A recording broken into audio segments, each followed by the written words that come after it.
Hi, I'm Syd Carpenter, and I wanted to say how honored I am to be an artist here at the NCECA Conference 2021. I have been able to present my work at NCECA over the years often, and so it's a great opportunity right now to be able to present at this time, in this very, very kind of difficult time for all of us. I have been a ceramic sculptor and artist for just about all of my life. Most of that time I've spent in Philadelphia, and this is where we are right now in my home in Philadelphia in the West Mount Airy section of the city. So the kind of work that I've been doing addresses the legacy and the history of African American farms and gardens. And I do that because of my own history. My mother and my grandmother are both very experienced gardeners. And I have just over the years just followed in their footsteps. And that's been a really, really valuable legacy that I feel that I'm a part of. So the kind of work that I've been doing has allowed me to travel, to visit farms and gardens in the South. One of the things that I did in the last several years was just take a road trip through Georgia, South Carolina, and the Gullah Islands, discovering these places, these legacy farms.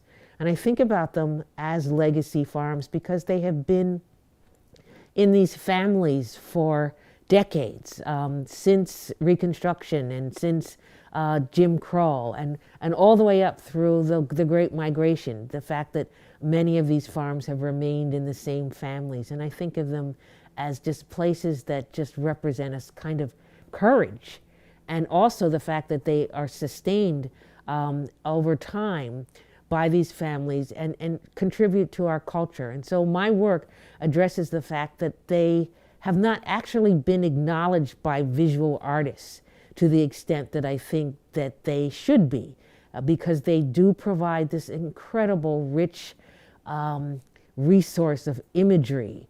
And so the idea that you have someone who, or you have a couple or their children who have been on this land for so long, and that they're able to continue and pass that along.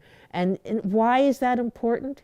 That's important because land in our culture represents stability. It represents a certain kind of longevity. It is the beginning of wealth, if you will, and respectability, that whole idea of having land. So I like to acknowledge that in the work.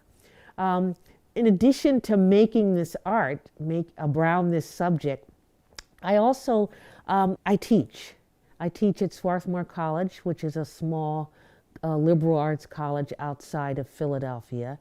And I get to interact with any number of students from so many different kinds of backgrounds. And that whole idea of the narrative, which is so important and crucial to what I do, is something that I get to explore with them in the clay medium. And clay is my primary medium. And so I like to pass that kind of foundational information about this material onto students to give them the sense that they also have expertise, they have skill, they have perception, that they can use it within this medium. Because this is something, as all of us have acknowledged to ourselves, that's why we're here, that's why we're at this conference, is this idea of clay as this very kind of vital medium that is able to represent and to provide us with a voice of something that has extended and has this kind of history from thousands and thousands of years ago that still makes this very, very kind of relevant, urgent. Well, the urgency, I think, is what's also very, very compelling to me, is the sense that even though it has lasted so many years and so many decades and millennia, it still becomes an essential, vital, relevant material to express our feelings and our thoughts and our experience.